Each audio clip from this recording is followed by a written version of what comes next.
एक बार की बात है कि भगवान श्री कृष्ण श्री अर्जुन के साथ वन विहार के लिए जा रहे थे।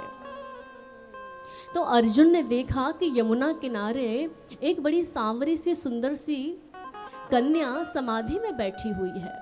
अर्जुन उस स्त्री के पास गए और बड़े प्रेम से पूछा, देवी आप कौन हैं और इस नितांत जंगल में आप क्या कर रही हैं?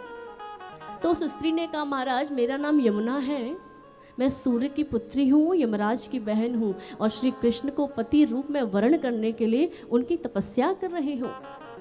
अर्जुन ने कहा, देवी परेशान मत होइए, आपकी तपस्या पूर्ण हो गई, प्रभु मेरे साथ रथ में बैठे, चलिए मेरे साथ। आज श्री अर्जुन यमुना मैया को संग लेकर आए हैं और यमुना मैया का हाथ भगवान श्री कृष्ण के हाथ में दे दिया और मंत्र पढ़ दिया महाराज। इस प्रकार भगवान का चौथा विवाह मैया यमुना के साथ संपन्न हुआ। एक विंद और अरविंद नाम के दो भाई हुए, बड़े प्रतापी भाई।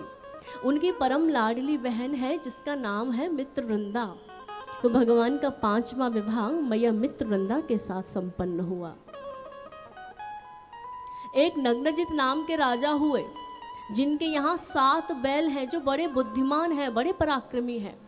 राजा नग्नजित ने प्रतिज्ञा करी कि जो भी मेरे इन 7 बैलों की नाक में एक साथ नकेल डाल देगा, मैं उसी के साथ अपनी बेटी का विवाह कर दूंगा। बड़े बड़े राजागण आए पर कोई नहीं कर पाया, लेकिन भगवान श्री कृष्ण ने कर दिया। तो इस प्रकार भगवान का जो छठवां विवाह है वो मैया नागनाजिते के साथ संपन्न होता है। एक राजान दीदी देवी नाम की एक पराक्रमी स्त्री है जिनकी परम लाडली बेटी है जिसका नाम है भद्रा। तो भगवान का 7वां विवाह मैया भद्रा के साथ हुआ। मद्र देश के राजा जिनकी बिटिया का नाम है लक्ष्मणा, तो भगवान का 8वां विवाह मैया लक्ष्मणा के साथ संपन्न हुआ महाराज। ये भगवान की मुख्य 8 पटरानियां हैं। एक भौमासुर नाम का राक्षस था जो भूमि से उत्पन्न हुआ था, जिसके अंदर अथाह बल था। कभी कभी क्या होता है कि व्यक्ति बल का दुरुपयोग करता है। जिसके पास धन बहुत होता है और विवेक ना हो तो वो अपने धन का दुरुपयोग करता है। तो इस भौमासुर ने अपने बल का बड़ा दुरुपयोग किया।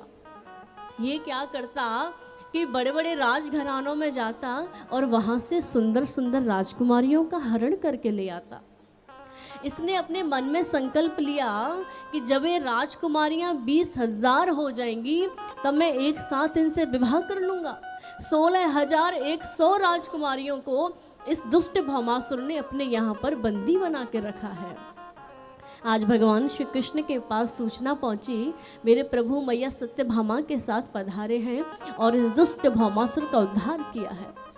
लेकिन आज जैसे ही भगवान श्री कृष्ण ने भौमासुर के कारागार में प्रवेश किया है तो नेत्र सजल हो गए। जब 16,100 राजकुमारियों को कारागार में देखा तो भगवान ने मन में विचार किया कि अब इन राजकुमारियों का क्या होगा, क्योंकि दुनिया का कोई भी राजकुमार अब इनसे विवाह नहीं करेगा, क्योंकि दुष्ट भौमासुर के यहाँ रहकर आई हैं और ना ही इनके माता पिता इनको स्वीकार करेंगे। अब इनका होगा क्या? अब इनके सामने केवल 2 ही मार्ग बचते हैं, या तो ये राजकुमारियां किसी गलत रास्ते पर चली जाएंगी या ये आत्महत्या कर लेंगे। इसके अलावा इनके पास कोई और साधन नहीं है। तो देखिए भगवान की भक्त वत्सलता देखिए, प्रभु कितने करुण हैं। भगवान ने कहा, देवियों अगर आपके मन में कोई अन्यथा विचार ना हो तो मैं श्री कृष्ण आप सभी को अपनी पत्नी के रूप में स्वीकार करता हूँ। जिन्हें कोई स्वीकार करने वाला भी नहीं था, उन राजकुमारियों को भगवान ने अपनी पत्नी होने का सौभाग्य दिया। महाराज कौन हो सकता है इतना करुणा का सागर? वो सब राजकुमारियां तो चरणों में गिर गई, बोली प्रभु ये तो हमारे जीवन का परम सौभाग्य है कि आपने हमें स्वीकार किया। तो भगवान ने उन 16,100 राजकुमारियों से एक ही मुहूर्त में विवाह कर लिया महाराज, और सबको लेकर द्वारका आ गए। भगवान का बड़ा सुंदर कुटुंब है, बड़ा सुंदर परिकर है। कृष्ण पत्नियों में बड़ा प्रेम है आपस में। वैसे तो भगवान से बारी बारी से सब रूठती रहती हैं। अब इतनी सारी मैया हैं, कभी कोई सी मैया रूठ जाती है, कभी कोई सी मैया रूठ जाती है। और सबसे ज़्यादा पता है कौन सी मैया रूठती हैं?